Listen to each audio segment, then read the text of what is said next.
Observer Sama Munina Kwababa United Television UTV and Minundu Kasiwi Eso and Gomodie Ebre and Aso. Then Gomobe and Yedi Yeshe Ghana Center for Democratic Development CDD. Wamushi Mukakra Wamu Aye Afa Ghana Yamanyo Semo Eho. Omo chese se pa sa opesa ya manyo semo Ghana ai se wusika unisika untimi nye esanse sika manyo kwa hodo no e de show campaign mu pa no akosoro apeja ne mu pa omo chese se pa opesa obe MP e o Ghana ha se ya obekọ primaries ni abato obekọ so ise ukita be se 4 million Ghana cedis Niska ketwa na pese odi omampani dia na ebuburu ja ese okita be se $100 million sana otime di omampani e o man Ghana mu ye bedi eho enkomo na mperifo a mensa ko manwumre yi menua Frederick Kofi Ameyao mperifo e kasa edema the New Patriotic Party ampipi amanyoko no Frederick Kofi Ameyao Dima Kotsempa Avemenya Peter Kwesi Mensa na de church no setie ni Nhunso ahebida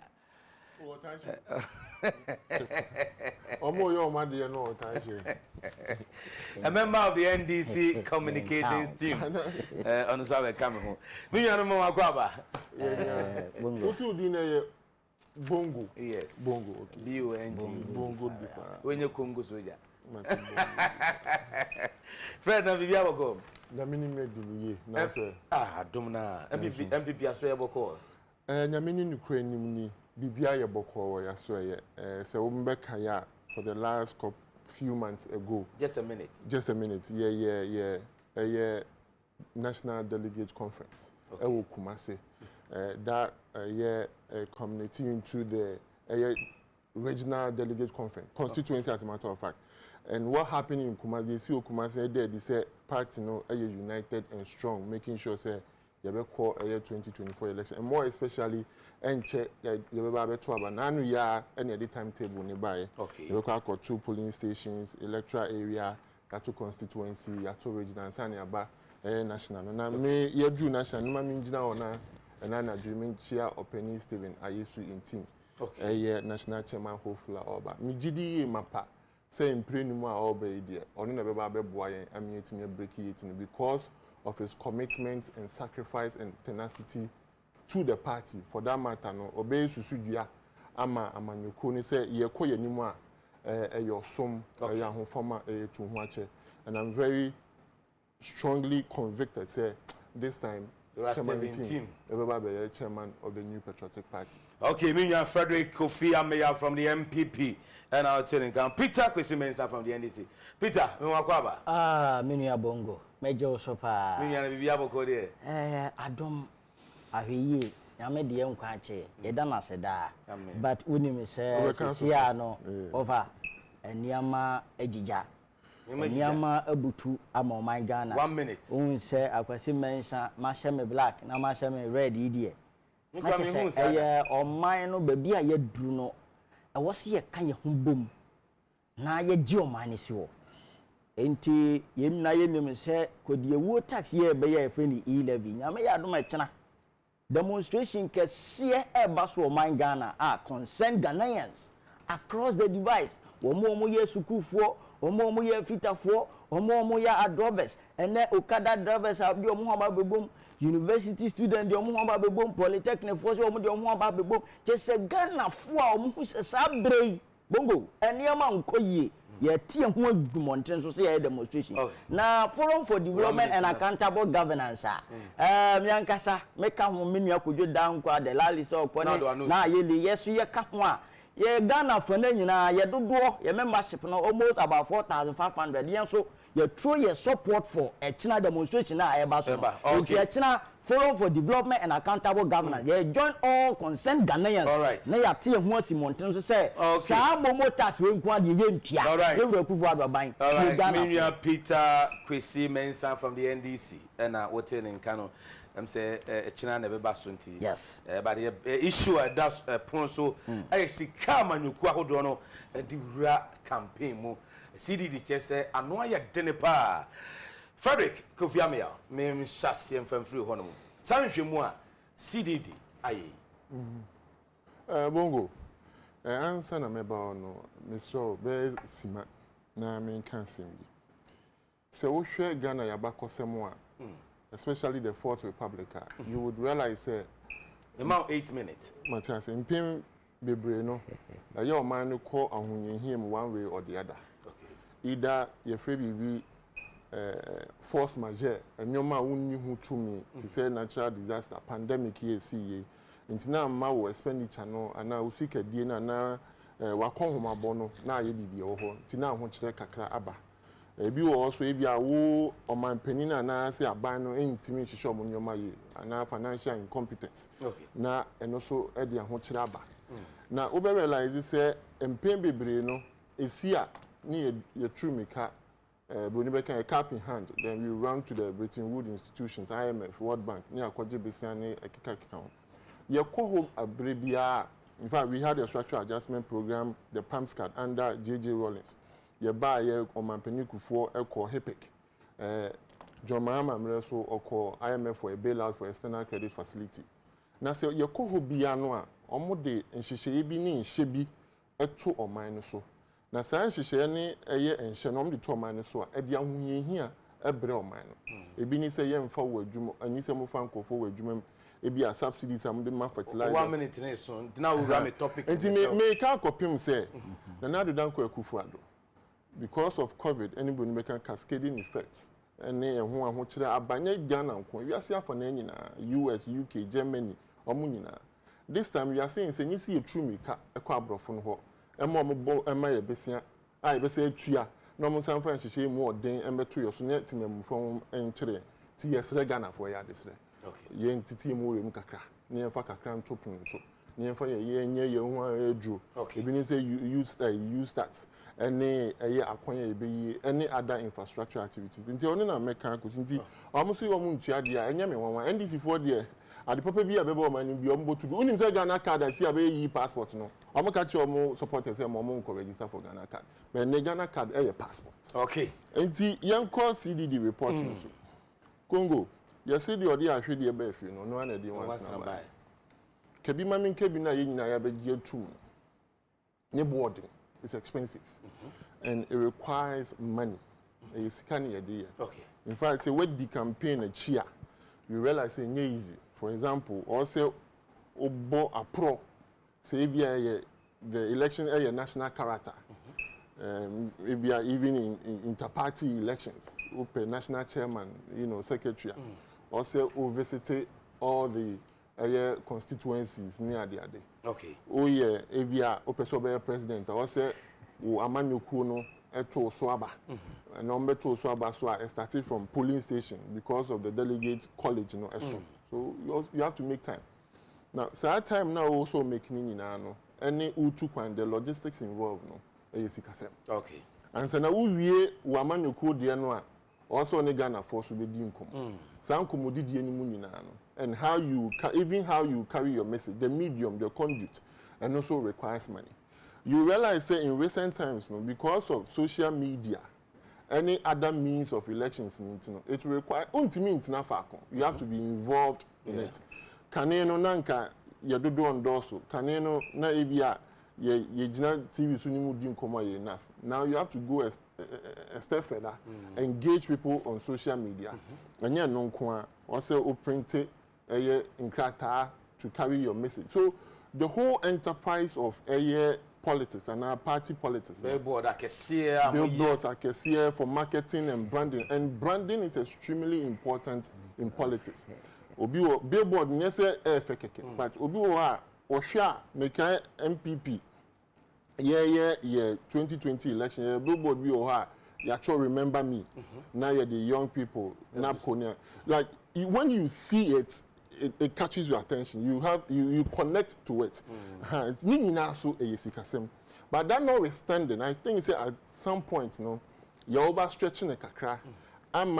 ama because yagya tum say eyesika semnintino we get people coming into it. Eventually remember so obi obabi or interest. Oh, yeah. Obia sebi omo ansana for one reason or the other answer obeba politics mu no. And I say unkoye politics with your own personal money. With the greatest of respect, it doesn't make sense. Say one kasa do bottom sika. Ebe kwa akoye campaign. Now go lose. Oh yes, you don't. No. I mean, it's acceptable. Say you need to be financed. In fact, the Political Party Act, recognize. Say you can be funded by a Ghanaian. Even CDD reports, who read the other ones be on my yard. It indicates at the end of the day you can be funded, but the funding should be legal. It should be a Ghanaian company. It must be registered in Ghana and all of that. So again, elections or political party activities are expensive. However, also a man looking as if say unibia you won't play part in it. So for example, just purposes of discussion. Okay. You realize say in 2020 NDC for primary, I think 2018 or 19 when they were going for a presidential primary, almost 400,000 Ghana cedis. Which kind of 4 billion. Amount for too much. And then the response of the general secretary was that I said say that means that you are not in the position to assist the party or fund the party activities. And for me that was extremely dangerous because now Kemia Koye say be unibia and he say oba amanyokum. And so we beso obeya amanyosem. I think I see doing Ketiana Kano in a contest Sebia Ubi our Bobra. Oh, that be Nasa Sebi. That is the danger in it. That is the danger in it. The danger in it is Sebi one Bobra Sebi Nyajo. What do you know if you are making policies, you are making decisions. The fact that you can contribute. The fact that Sikano means that you can participate in elections or to be elected to parliament or any other position that require election. I think that was a bit dangerous because and unfortunately, we don't have a rigid system, a regulatory funding of political parties. In fact, it took a Citizen Ghana movement to take the Electoral Commission to court. And so for the first time in 27 years, the Electoral Commission a statement of account Emma political party. Otherwise, we haven't experienced that. But what's the guarantee? Say statement of account no so pepe. So I believe that moving forward, one, we must admit that political party activities are expensive. No boarding, no doubt about it. No boarding. However, funding it should not be funded by an illegal or inordinate means because those people say ekobase ebia or me criminals and as some person mo londa or musika no or be laundering ebia ni sika wonya kwan bone so bon person ye no kwan papa so they end up coming back to you for favors probably you might not be able to fulfill. That's why sometimes you see some presidents be or almost struggle and they can't crack the whip because it will appear say there are some individuals they funded their campaign for that matter when they have to make a decision. So for me,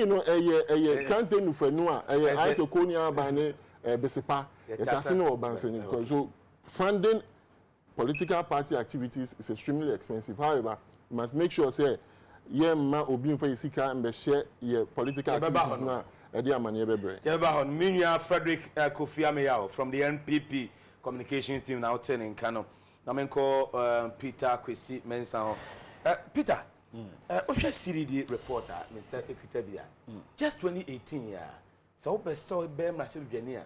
At least now Kitabe say 389,000 Ghana cedis. At least it's in the Marshall Jenia. But then just 2020 report just here be 4 million Ghana cedis. I couldn't just a trust. Report on the abbey. Yo, Bungo, made 8 minutes. Mencha Ghana for Wajibre, no show of Fidicasi, will be a free. Namencha Minya Mayao. Penny4 say, Ubinka say Pudu and say, Budu, dear, share your baby or go. nye di bia ye be do jo ne di bia ye ogo nti me nua ye e die ma me fa bi nye ogo 1 minute 1 minute okay what say obi kwa MF ni ade a say there's a situation wa about COVID now for the okeka no obo one critical point was if financial incompetence Ghana for yem problem a ene ya banya otiswe ese chinchina ate levy enemy solution no because there's serious financial incompetence by this government over financial incompetence ya Kenya no ni tweti etwa ne say e ba ni sikasem mu enhyehyɛ ya aban we wo ma bon yes financial incompetence now that is their problem. It is not about COVID over because COVID no yenyamu from IMF $2 billion. Now say when na ye tran na ka $100 million from World Bank ni ade energy ya World Bank abe expose ye we kufa ni ba omi say Ghana boy enye $100 million na me dey ma ba we you ma mo $430 million over from World Bank alone. You get $2 billion from IMF. Over you kwa stabilization fund over $200 million. You we ya makwa kwate COVID-19 fund wofa sika kogu COVID-19 fund you rakwa me despite na adwuma efo ene o manga na fo adawromenti sika buburu ja na kogu COVID-19 fund wofa sika ho munya wo COVID period mu enye easy bronya wo mudi ye no enye bronya ba enti no wo ka kire wo se oman no bebi a ye kodu ne economic crisis na ye kodu ne ye COVID ni ade adanko dadade eye point na o make ye no financial incompetence na ye sika sem no because when about 500 billion Ghana cedis total revenue in 5 years. Sir, 500 billion one to me advance solve Ghana for a problem. One to me advance Ghana for your sebre was 7 billion afe and how the Baba sign your sebre. This is an indication of financial incompetence. Okay. If you want to say Yebi Kano, my young two and maybe I am COVID, some COVID, I don't go that and a kindergarten for or motia say a financial incompetence. I've heard you a bongo young grandson. Over a woman ya pass or manage children and do baby. Yen civil society organizations are omoyedeng, omoye ehwehwemu efa enkurabata wo mana mamu obi mu a eye party anase amanyokuo no nseseye mu endu hwe CDD omo hwehwem na omo de baaye na eye sede amanyokuo fo no faso ye omo niama ana CDD pa kire se wo mo di sika wura mu too much enti amasika samni ntino ya manyosem no ana ye democracy ni asai na chese obia owo pepa so sumo manga na bia wan kopengwase yesika bia sabio etie from fancheme wan kopengwase yesika bia wontumi meden emedi omhanani because we have monetized our politics to the sense that it is difficult for a young committed young man bia person obo manga na no di no behiem oba owonim dia ni ade eti no obusa se edian na ye betimi aye because what kire say obi pesa okofo me fa ne say promise currently or contest for MPP MP and as NDC MP a permanent no sa branch no wo so nya 4 billion million 4 million or say 4 billion Ghana cedis point of correction 4 billion Ghana cedis 4 million Ghana cedis 4 million that's kind of 40 billion there me with the any there I saw about 4 billion so you can check it you can go that is the report I read eti busa ho say sa brand no bramen abo kokko 40 billion can see the same report me I read from graphic online said the report producer dem aye no presidential candidate no need no less than $100 million. So I can say $100 million. And these are some of the indicators. Edita amount for more for monko yede enko shim. Oba enemre na esi enya 7 billion mbombo tax. Na sa 7 billion momo tax no ya mfa ma o man Ghana abo. Na abrantie nya 4 million.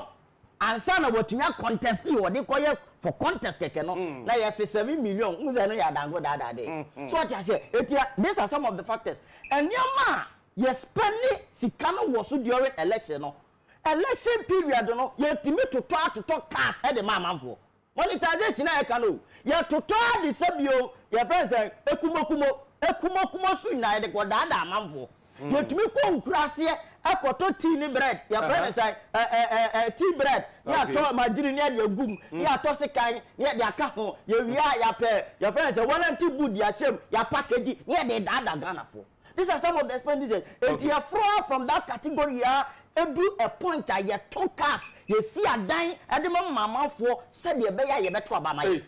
Yes, Peter. So these are the indicators. These are the cars mama for see a dine. They say grandma wrong and you messy. Now I mention what ye. Why the monetization? That is will be the question everybody will be answering. And you ain't I monetization. I didn't two things put here on man who read this story now. Or say it's about demand and supply.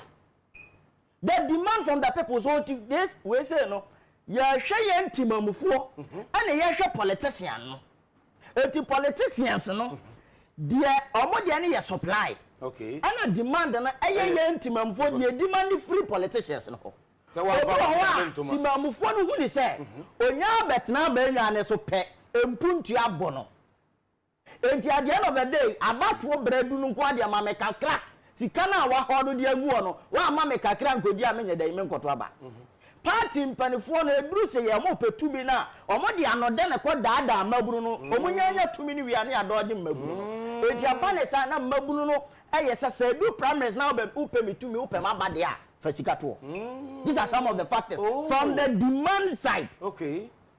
The supply side no eye se politician hunu say competitor na wona na ekono oba eye de obetimi amasika kese ene be woni aba no enti saadi amame nko pesika na me fa nwuram because me ankasa minim se me nya aduma sonku bi ewo mpeso aso ha me nya aduma sonku bi ewo party ni mu a me di se ewo se me bedi MP anase me bedi kai ewo party ni mu enti saadi amame nya dai mame nko pesika bi na me fa influence amafo enti ya pasa omofa kwati kwanzo bebre ni ya pesika ni e de akwa gura election mu ya say election no at the end of the day omo pepa awoso omo di ade ewo mpeso aso ewo party mu ene oman ni so nyina no ni enya because obi akofa kwati kwanzo nya sikaboni bi ene ye de abewura mu come say me Peter say that you have person obedi MP na sa 4 million Ghana cedis okofa we eno ne asem a me no de bia no ye wo omo a oma build the momentum with the youth.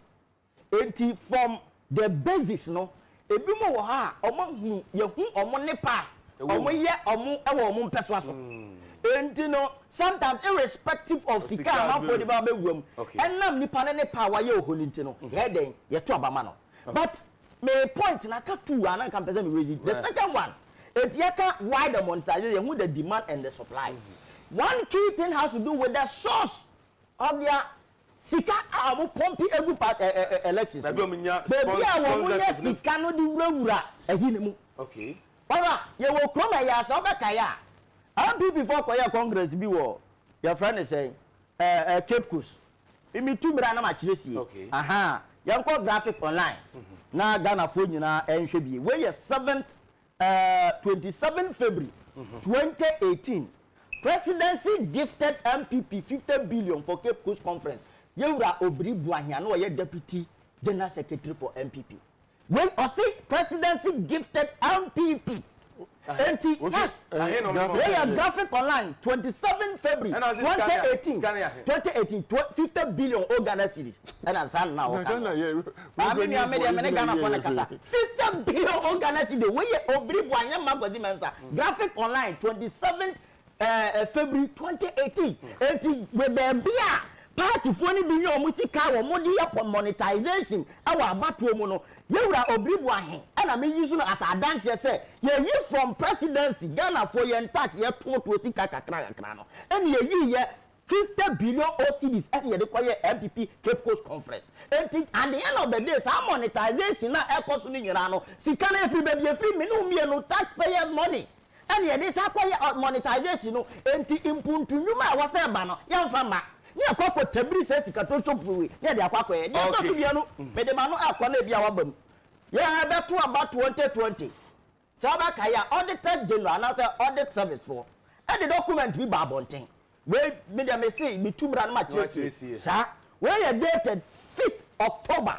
2020 of abra ye koto abaka bosom yensa pene ye koto aba Auditor General say transfer of tax revenues by DCB to unknown sources 52.5 billion Ghana cedis to unknown sources embassy na obabane bongo se me free studio ha ko ene e behu sa unknown sources na ene de adabraka so no so ntia na de I don't think I may tell one of the sources of their money because this money we don't know where this money is. Audit service one eka you enye makwasi mensa o see 52 by abana we 2020 you were good one buy na yes transfer of revenue tax revenue Ghana for year to yetua okay abaye for betata ye ma no do bi yes at the end of the day 52.5 billion to announce which source this money go everything na yeku ye some of the money o money UTV and Menundu Kasi Komodi and Igusu Ayedi. Hey, Peter,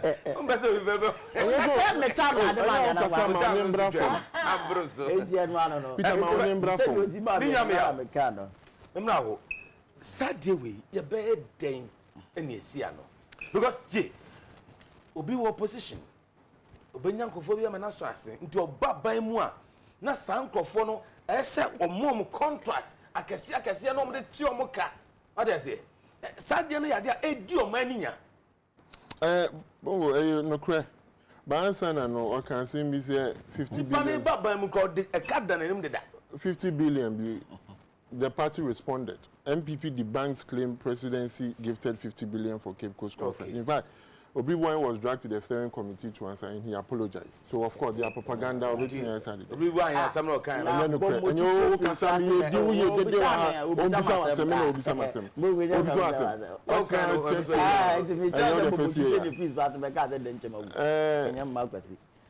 JJ Kasimu ya kronfo JJ Kasimu oh Cape Coast June 4th I say they are corrupt, they are thieves.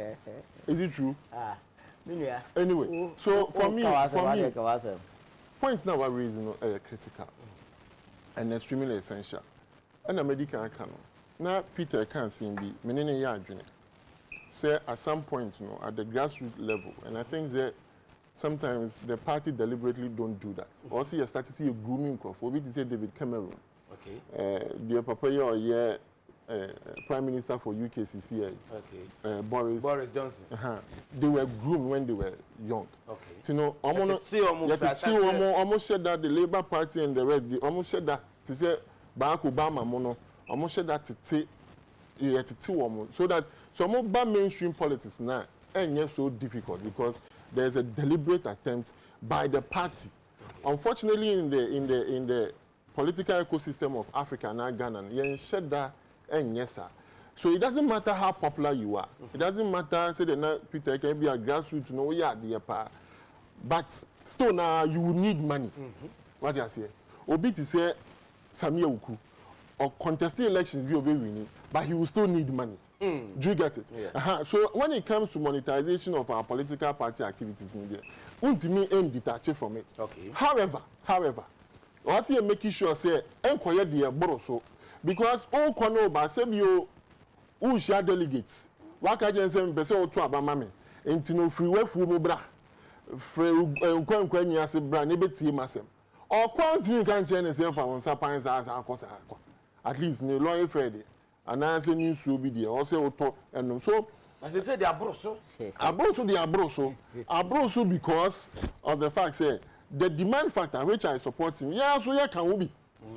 Yes, we can be. And I want to re-emphasize the point he made. They expect you to do something, and they. Sometimes you would know myself. Let's also admit. Say, why you say we are confirming out na TV so. Okasama MPP. You share the bedroom.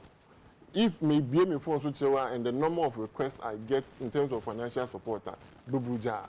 What I say. But however, you expect me not to. I'm not saying I'm corrupt because I'm not corrupt.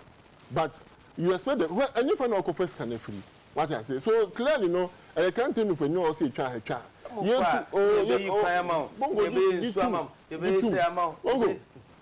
Maminka enga say eba amanyosem any amanyo ayeya in fact sika no so mane ye fe but the caution is that baby a free no and free kwan paso. In other jurisdictions, almost supporting political campaign no almost yen voluntary. If you na kuma ebi wako share we need that candidate need that, but no to me organizing no more year campaign near the adi because of believing in the philosophy of the candidate or the political party. In our and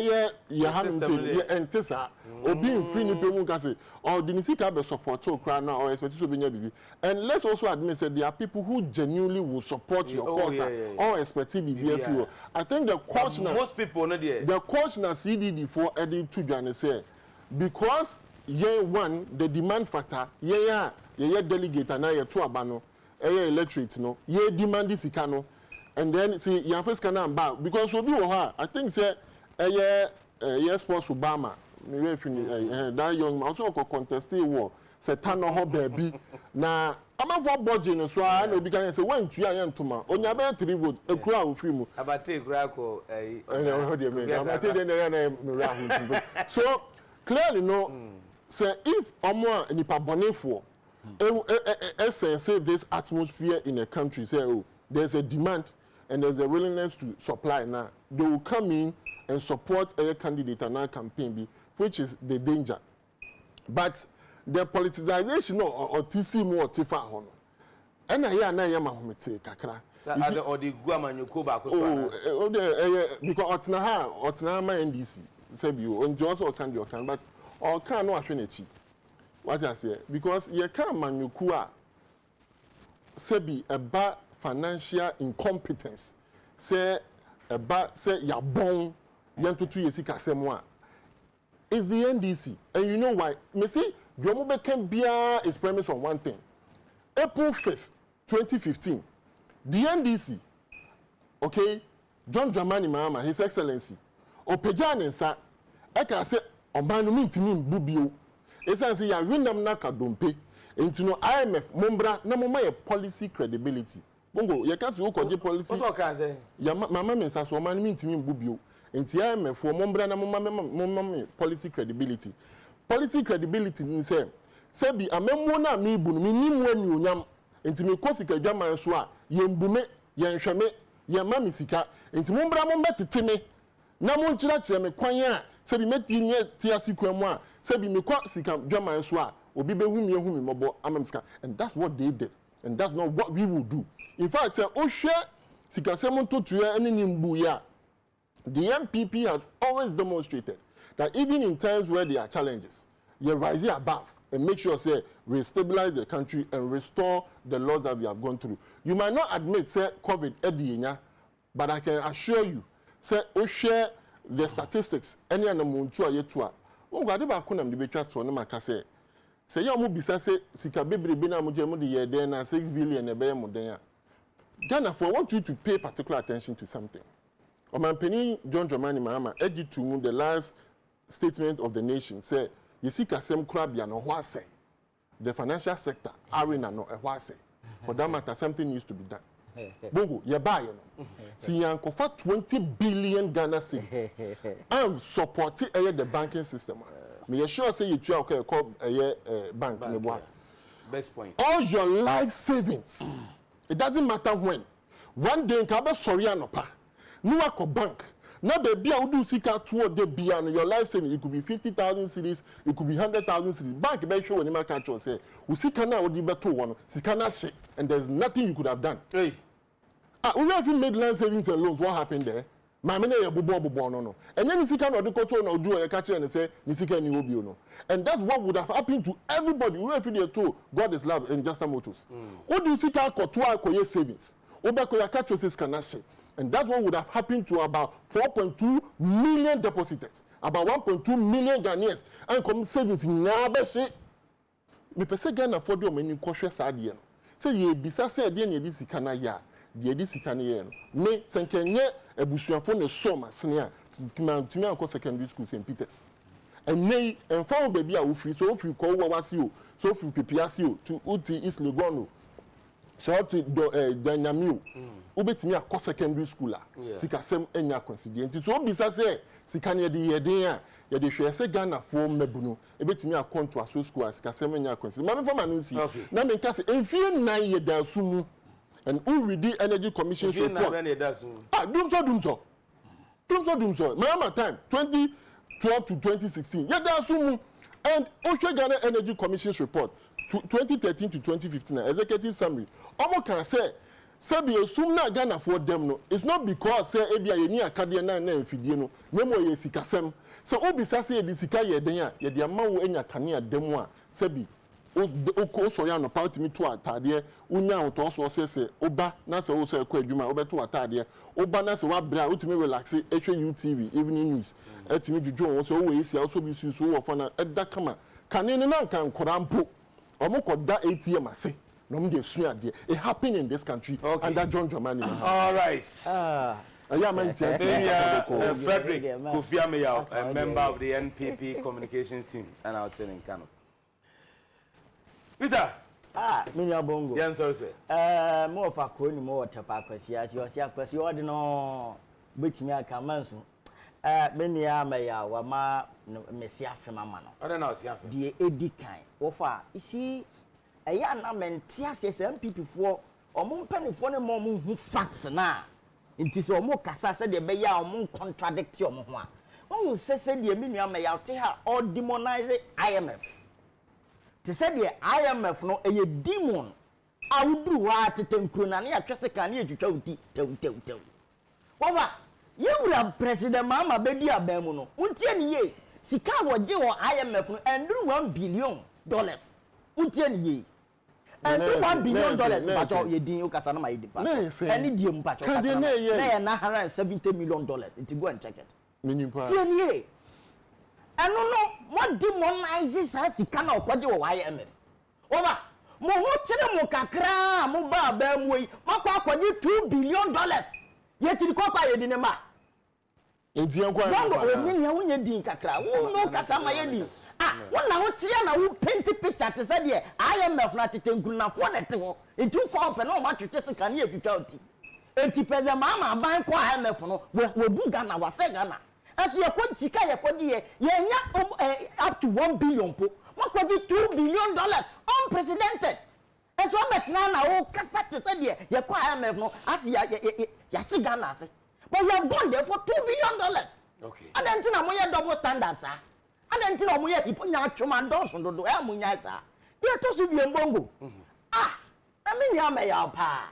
Now, Cope Biaka, financial sector cleanup. And Canadian Camelco, you have people communicated, they be a catcher. TNA.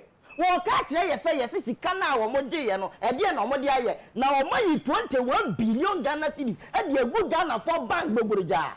Heritage Bank, you consolidated them. But all the dynamic matter. What good banks here? 70,000 to fear, jobless. 70,000. Over. Missing a Bako, our University of Ghana. The friend of Mr. Samuel was saying, was in the wife. Not a year tomorrow, Jane Bank. The wife need to fear for 4 years now. Ni sick and the Duma Kakra, but soon as one was saying, the pressure on him alone is what unattainable. What the Abeka collapsing of banks? There may Yanasa may our name say, dear, what's it? Sikabe baby now or Magic and the end of the day. And yet, when you Ghana for 21 billion, dear good banks, what did you do? Your friend banking sector clean up levy the Aba, Adabraka. What are you to say? Could dear me come on, you see? When you a banker, I buy the tax, I buy your piaka. Some banks now go now a year 21 billion, and dear Buno. Your crass incompetence. What's also the banking sector clean up levy or the tax about only ma? You pias akano. And Tina won't know Casasa won't do limitia. I will report them to you see, as some when I near canon. I politicization, another monetization of our politics over the effect. And soon Sansua at the banner. Make a near mammy and sape. Over the other kind. A man put to you my bomb mindful. Yes, because Sika was here at the boom mile. Sika was here at the young Casamun Cram Crom quiet that walk. I had the man road construction. I had that Hobesina Yen. Tapagosu Main Road and then a Sibesine. Ah, Sika was here at the end and audit service report. We 52 billion transferred to unknown source. Every the source of me 52 billion only debate my Okroma. Over your 52 billion and balance your money 7 billion more tax. So 52 billion you debate me there. Well, the report need to I don't want to say now what bet me every day. I audit some mistake question me some mommy. 52 billion no you actually you move be akodu and balance your money momo tax adabraka. Some momo tax we yen tua. The next one. Over. Only one. Adia bakwa oh me nyan patwe yi. Adia bakwa monetization no. Adia ba. Eye oboni beka say it breeds what culture of silence. Over. And for people who hire she omu kudu ye she omu funu mu wi a. Empenifo ni nim de passa sabre. Ba wo mia tax momo tax ni kwa so aban ne je. Because momo tax 11 no. Momo tax. Say economic management team chairman there. Etim economic team chairman me yin free man. Yewra ba omi me yin free man. Yin na na de ba ne ba na so na economic management team chairman. Etu de momo tax to bottom tax. Sa to bottom tax e-levy on enti at the bottom tax e-levy aka at the bottom tax see sa aka at the bottom tax some penifo yi enye some monetization ya hye o mafum kutupa wo monim pa sa e-levy e mo man Ghana as one nam say ya hye o mafum with security monetization into o mo tumi nkasa. There are people and near names or more Kasa will come up when it comes to national issues. But then the woman you dimini you dim patcho and someone said you did young Kasa said your cost bape. What you say? If it's angry, conform or what it won't to mean Kasa because I just saw my phone. That's the money effect of the monetization. I don't know how mine. And I feel so over. Say, see, I know I'm not a mabuni baby. I fuck with the Kwanswa Pisica. Yes, because one of the person be a politician. Enti abasa atika du so po ayese ye bo ansa na wo benya asa otumi ababedi kani e wo krom ha no enti ama mmabunu e use dubious means which is not good for the country. And these are some of the consequences. Yen yira yen kambom yen condemn sa monetization na ha wo man no se de be ya aba ne betumi asa abusika ne ye de akekere wo ba sa sika we ya me boss we no me ba cho sa sika we ya me ka senki etumi se bu ya coming to me tracing na and you know say about we be so die say wo ku ne ho say at all cost wo say wo Ghana for momo tax we be that wo be that e you raku for ado amamo so nkwa na betime esi eti de e ka tra Ghana for the politician na me de manu si ya kan na say wo be na yan kambom ne yan chekere demand and supply analysis no na just ye nyina ye wa so dia da ye so ye ya from de na politicians no nyoma from de say de be ya be chekere ma oh minya Miri Kuma. Yes. Minya penny or shwemi, Mrs. Ajukum, shwemi. Mrs. Ajukum. All right, my mentor, Minya Razak, and Madam Evelyn, any greatest for now, or Moshe. Eti ya any forum for development and I can't have a governance.